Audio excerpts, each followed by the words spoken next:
pro-choice people don't have the expression is, I can do whatever I want with my body, which then the pro-life people latch on to, well, that means you can get abortion at 9 months. Oh no, well, but that or taking it one step further, yeah. And but you understand, but that's the thought. Yeah. And that's the rhetoric that's left there. So is there a scientific spot? Is there a a clear cutoff for pro-choice people where they say, okay, it's now a baby and we're not going to, it's not an embryo, it's not a zygote, it's now a baby, no abortion after that.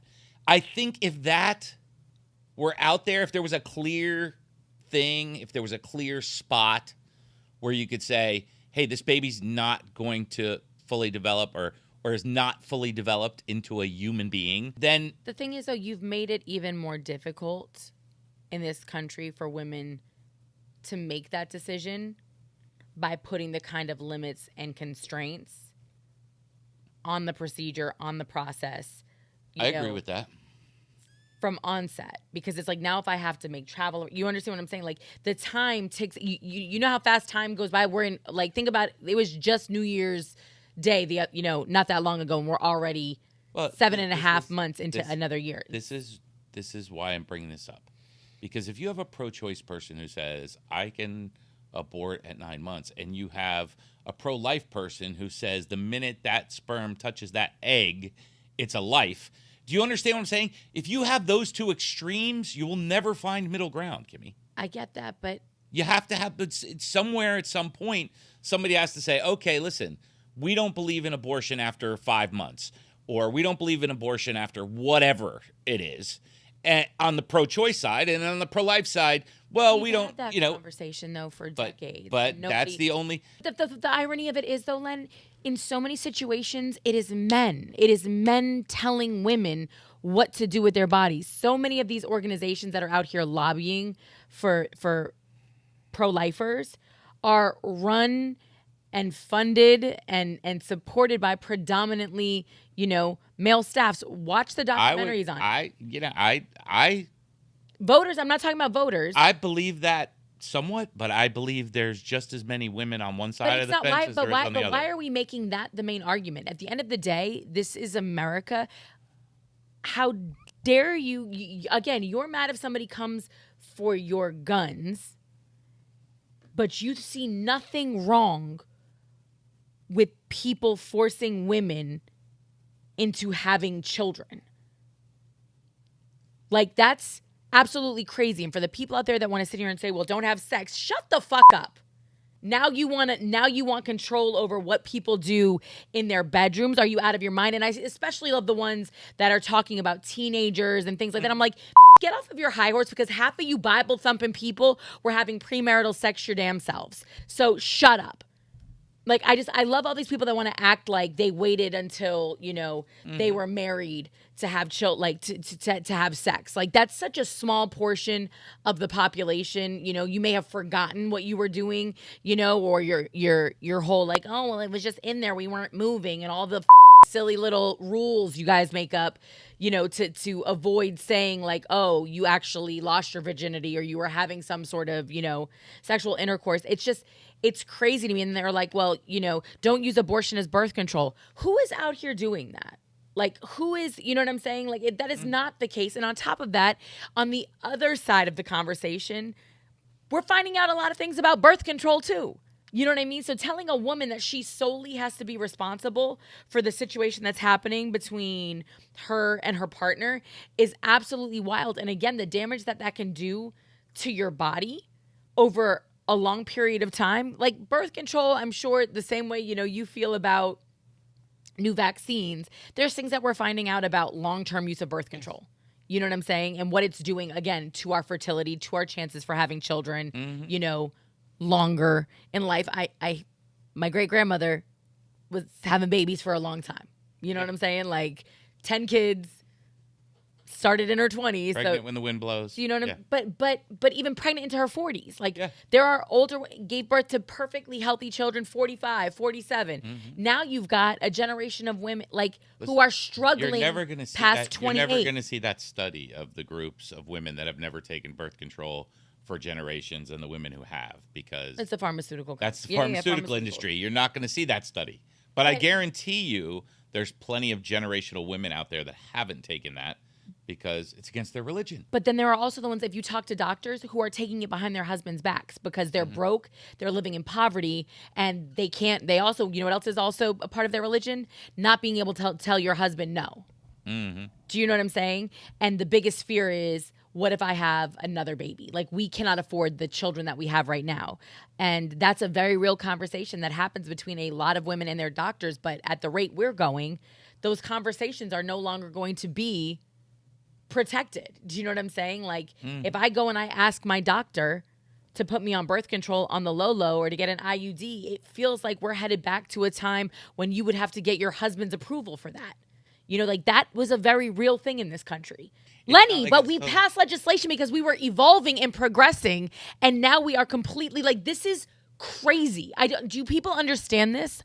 They want to be able to subpoena your medical records, your daughter's medical records, your wife's medical records. We've already seen women come close to dying, if not dying, since these laws have gone into effect because they cannot get treatment because doctors, medical teams don't know the boundaries of the laws, right? Don't know what they could actually lose their medical license over. So again, we have HIPAA. We also have a Hippocratic oath that doctors take, you know? And that's a promise to do no harm. That's a promise to help anybody that is in need of the services that you can provide. And right now we have handcuffed medical professionals. So how do we say that we are, a superpower, that we're the best country in the planet when we can't even offer people basic health care anymore? We've got ridiculous maternal mortality rates in this country, especially amongst women of color, Black women in particular. That's frightening. And that was before all of this stupid shit. There are very real situations that can happen, and these can be completely medically related, having nothing to do with somebody trying to abort a pregnancy or anything like that. And now you're telling a mother she's either got a miscarry on her. The shit is crazy. And that's not the country that I don't think any of us want to live in, right? We have the best medical minds on the planet. This is where people come to learn and to create life-saving procedures, and now we can't even take advantage of that. What are we doing? How are we getting better? You guys want to talk about Make America Great Again. How is what we're talking about today in episode 61 making America great? Again, making America great again. Everybody's got a different opinion of what a great America is. Some people think America's still great. It's there's a differing opinion. Make America great again. How? Better education? More freedom? More rights? What point are you going to pick to make America great again at? Because making America great again is just a slogan. Telling someone, hey, we're going to make the American education system great again. We're going to give the women back their rights. We're going to, have the same playing field across the board. These are the things that make America great again, not the shit they're running on. Tell me what to make America great again. That I showed you that clip that one time from that show, The Newsroom, where he says, where he chews that college girl up because America's not the greatest country in the world because we're X in healthcare and X in education and X in this and X in that. So what are you going to fix? What are you going to do to make America? You're going to bring back GM and Ford and everybody else from Mexico? What are you going to do? What part of America are you going to make great again? That's the real question. That's the platform right there, and I absolutely love everything that you just said.